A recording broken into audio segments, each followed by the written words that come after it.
Nós estamos celebrando hoje o primeiro dia da nossa novena mensal em preparação para o encerramento do ano de São José. Primeiro, algumas considerações da palavra de Deus que nós ouvimos hoje. Primeira leitura do livro Os Atos dos Apóstolos nos relata a perseguição e a prisão de Estevão. No início do cristianismo,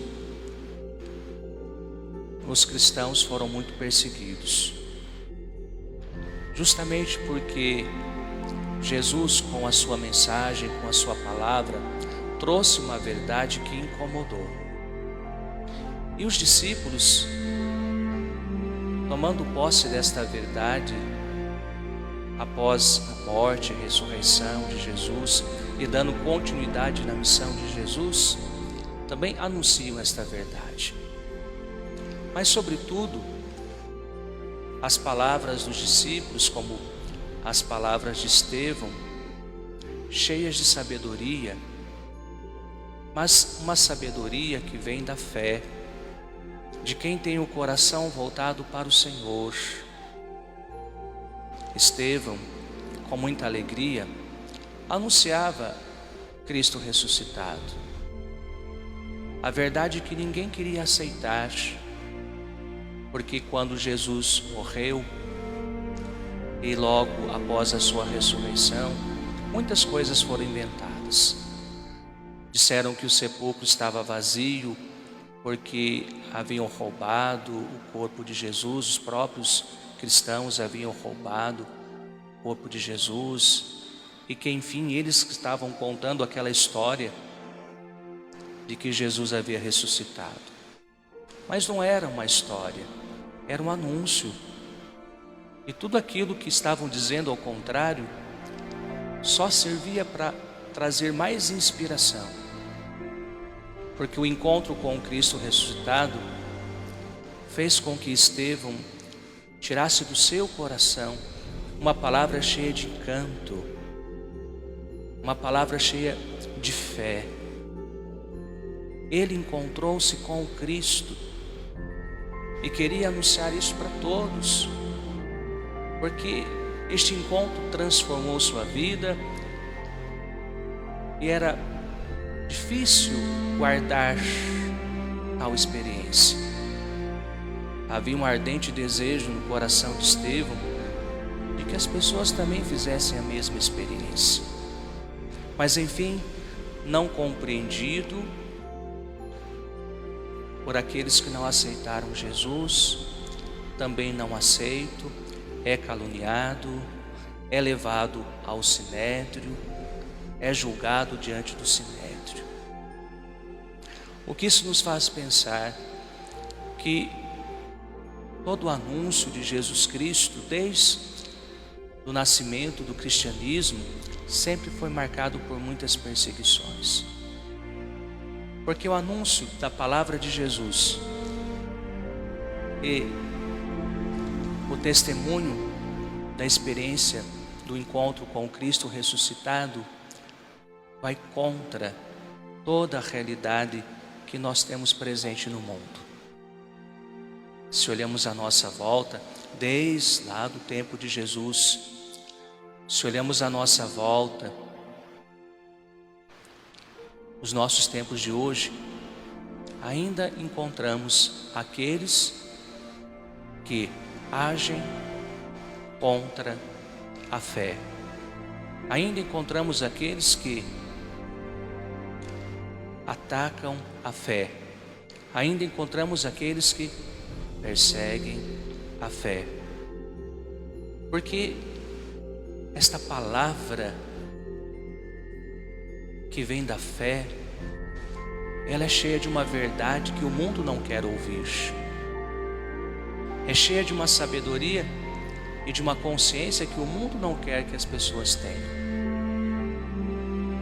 O mundo está preso nos seus valores, O mundo está preso nos seus pensamentos, nas suas buscas. O mundo está preso na sua alienação. E deve permanecer assim. Este é o pensamento de muitos. E quando a religião vem e a fé vem para despertar, então nós encontramos um contexto semelhante ao que viveu Jesus, ao que viveu Estevão e ao que viveu também os discípulos, apóstolos e muitos que ainda vivem nos tempos de hoje. Ouvimos também a palavra do Evangelho de São João. Jesus, ele anda sobre o mar, atravessa do outro lado do mar, o mar da Galileia, ou o mar de Tiberíades. Jesus tinha uma vida muito intensa, as pessoas estavam sempre com Jesus, ele estava sempre acompanhado, envolvido pelas multidões. No contexto desse evangelho de hoje, Jesus havia multiplicado os pães para mais de 5.000 homens. Então imaginemos quantas pessoas estavam em torno de Jesus e como a vida de Jesus era um pouco agitada com isto. Mas era a missão de Jesus. Só que em alguns momentos Jesus também precisava descansar, precisava rezar. E nestes momentos ele se refugiava. Assim ele fez. Atravessou o mar do outro lado para descansar, para rezar, para conversar de uma forma mais íntima e solitária com o Pai. Mas as pessoas, ao perceberem a ausência de Jesus, correm atrás de Jesus, vão atrás de Jesus. E Jesus, ele sabia muito bem qual a missão que o Pai lhe havia confiado. A missão de Jesus era anunciar o reino de Deus. O reino de Deus que é paz, justiça, verdade, todos os valores que Jesus nos trouxe, que são valores do coração do Pai. E ali naquele lugar onde Jesus estava, então a multidão o encontra, atravessam o mar de barca até o encontro de Jesus. E Jesus logo percebe porque eles estavam atrás dele. E como Jesus é um homem firme, verdadeiro, logo ele já diz: estão me procurando porque eu dei pão para vocês comerem? Jesus havia percebido que as pessoas estavam atrás dele não para colherem o anúncio do reino de Deus, para construírem este reino nos valores do reino, mas queriam que Jesus continuasse dando a eles pão. Jesus então corta isto. Ele é muito direto. Estão querendo somente pão, mas não procurem estarem satisfeitos com o alimento que se perde, mas busquem o alimento que permanece até a vida eterna e que o Filho do Homem vos dará. O alimento do reino, o alimento do anúncio do reino, o alimento da presença do Filho de Deus, que traz consigo esta proposta muito concreta a ser vivida. Desta forma, nós então vemos Jesus que tem muita consciência da sua missão.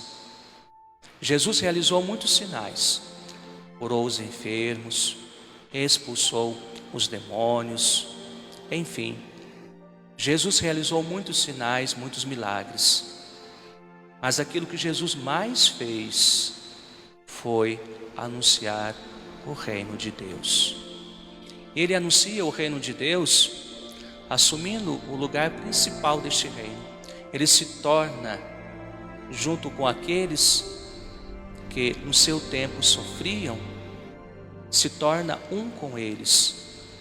Jesus se torna pobre com os pobres, se torna solidário com os enfermos, se torna próximo dos excluídos e afastados, se torna cheio de misericordioso com os pecadores. Ele é o centro. Quer ver o reino de Deus como ele é? Olhe para Jesus. Então Jesus não quer que nós o sigamos somente por aquilo que ele faz e que corresponde à necessidade individual de cada um. Não é um segmento individualista, subjetivista que Jesus quer. Eu e Jesus. Ele foi muito direto. Estão me procurando porque eu dei pão para vocês comerem? Porque eu multipliquei os pães? E assim também ele diz para nós, nos questionando, por que nós procuramos Jesus? Por que eu procuro Jesus? Por que você procura Jesus? É muito além do nosso individualismo, muito além desse subjetivismo. É mais amplo, é uma vida maior, mais aberta, de tal forma que eu possa compreender que todos os bens que eu desejo para a minha vida sejam os bens também realizados na vida de todas as pessoas. E tudo aquilo que eu quero de Jesus, eu luto também com as minhas forças para fazer com que aconteça na vida das outras pessoas. E mais do que milagres que nós possamos desejar de Jesus, nós precisamos semear na nossa vida e estender isto para a sociedade e para o mundo, a presença do reino de Deus. Mas, meus amados, celebrando hoje, primeiro dia da novena mensal, em preparação para o encerramento do ano de São José, nós olhamos para São José. Eu queria colocar aqui brevemente 2 pensamentos sobre São José. O primeiro pensamento vai em direção à escolha de Deus. Por que Deus escolheu São José? Porque a gente fica pensando e às vezes não aprofunda no sentido das escolhas de Deus, das pessoas escolhidas por Deus. Qual o critério de Deus para escolher alguém, chamá-lo para uma missão muito valorosa, muito significativa para Deus, para uma missão fundamental? Porque Deus chamou São José. Quando a gente faz essa pergunta, então entramos nesta identidade de São José tão bonita, porque São José era um homem de fé. Era um homem de fé. Primeiro ponto é esse. Depois, São José era um homem justo. E também São José era um homem puro. É muito fácil de identificar em São José isto. Um homem de fé, um homem justo e um homem puro. De fé, porque acolhe os desígnios de Deus para a sua vida. Já vem de uma fé de tradição judaica, mas esta fé depois toma um outro olhar, depois que o anjo fala com ele e diz que ele seria o pai de Jesus Cristo, o pai adotivo do Filho de Deus. São José que acolhe todos os desígnios de Deus. E portanto, por ter fé e acreditar, por acolher e dizer também o seu sim, ele é quem cuida de Nossa Senhora, ainda grávida, protege Nossa Senhora, e depois do nascimento de Jesus, cuida e protege Jesus. Um homem de fé, de uma fé, como disse, que vem da sua tradição, mas que toma um novo olhar depois do seu encontro com o anjo. São José, que é um homem justo, com certeza no seu tempo, profundamente observador das leis de Deus, porque assim que se entendia um homem justo, aquele que observava fielmente as leis e os mandamentos de Deus, portanto um homem muito religioso. E com certeza Jesus aprendeu essa parte religiosa com São José, porque Jesus foi judeu e na sua infância e na sua juventude, ele, junto com os seus pais, participa da fé judaica. Temos textos bíblicos que relatam isto, sobretudo aquele texto em que eles vão para Jerusalém e Jesus se perde a visita ao templo. Isso nos mostra que São José e Nossa Senhora eram profundamente religiosos e viviam a religião do seu tempo. E Jesus bebe dessa fonte. Ele é o Filho de Deus, mas ele bebe desta fonte da religiosidade de São José. São José, o homem justo, porque observa e guarda as leis e os mandamentos de Deus. E um homem puro, pureza de coração. Aceitou a Virgem Maria por sua esposa, sabendo que ela estava grávida do Espírito Santo, obra do Espírito Santo, e assume com a Virgem Maria uma vida casta. São José vive uma vida casta e pura. Pura. Um homem profundamente puro, inocente, diferente muitas vezes dos nossos corações, tão cheio de pecados e de malícias. São José, o homem casto, o homem que prezou por esta pureza. Este é um pensamento de São José que nos inspira. Somos convidados, a exemplo dele, a vivermos também desta forma, como pessoas de fé, como pessoas justas e como pessoas que buscam a pureza do coração.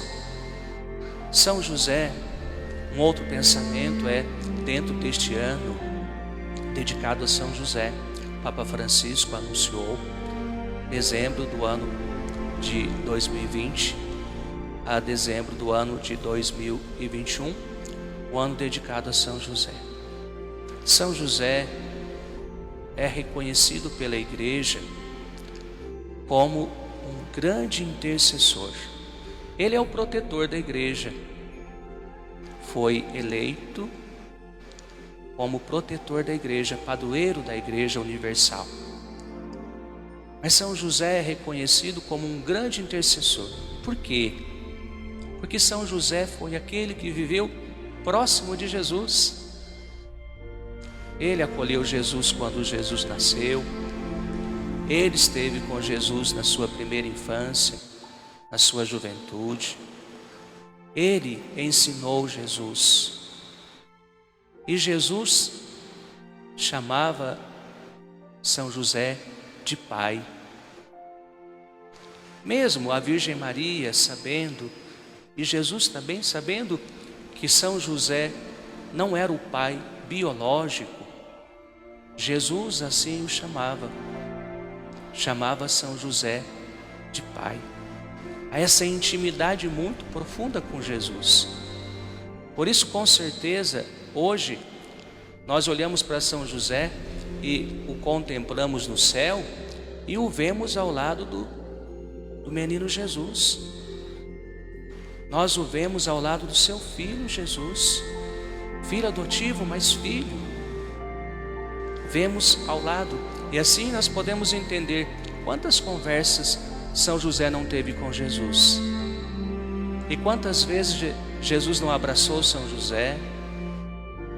Quantas vezes não houve na família de Nazaré gestos de amor, de acolhida? O quanto não se expressou dentro da família de Nazaré essa intimidade, essa proximidade, esse envolvimento amoroso? Assim então, nós compreendemos mesmo, São José é poderoso em sua intercessão. Ele está no céu ao lado do menino Jesus, está no céu ao lado do seu filho Jesus, e tudo aquilo que nós pedirmos para São José, por merecimento da nossa fé, porque aí entra também este fato, por merecimento da nossa fé, por nos espelharmos em São José, por termos ele como nosso modelo e exemplo. Lógico, o modelo maior é Jesus, mas tendo este santo como modelo de santidade e caminho para seguirmos, tudo aquilo que pedirmos a São José por merecimento da nossa fé, com certeza seremos atendidos. Todos os nossos pedidos, todos eles, sem exceção. São José é um poderoso intercessor.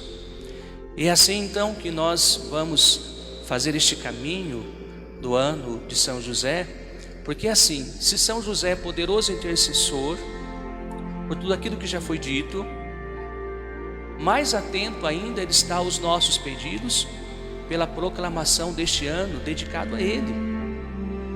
É o ano de São José, é o ano assim em que nós pedimos licença a todos os outros nossos santos de devoção, para nos voltarmos a São José. É este ano que a gente diz para o nosso santo de devoção: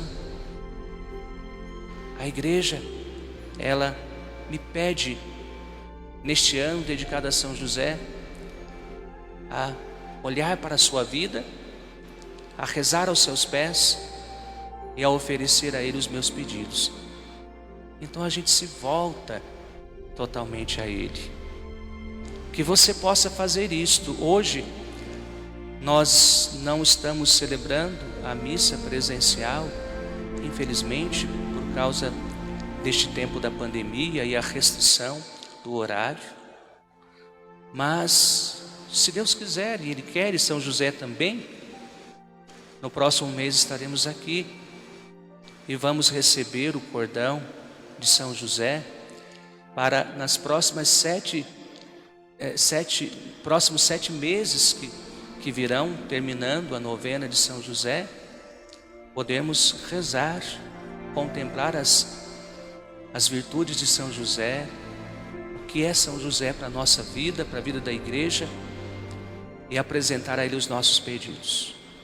Rezar de modo muito especial pelas famílias, precisamos rezar muito pelas famílias, rezar por aqueles que estão enfermos e rezarmos por este tempo tão difícil que estamos vivendo, para que tudo isso passe logo.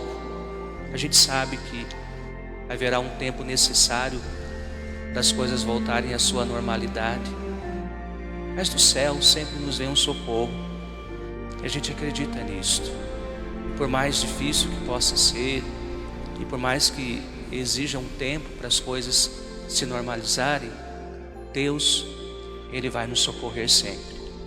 E São José, como pai, como provedor da família de Nazaré, como aquele que protegeu Nossa Senhora e o seu filho adotivo Jesus, há de interceder também em favor de todos nós e nos dar o socorro necessário. Então que nós possamos dizer sempre: valei-me, meu glorioso, poderoso intercessor São José.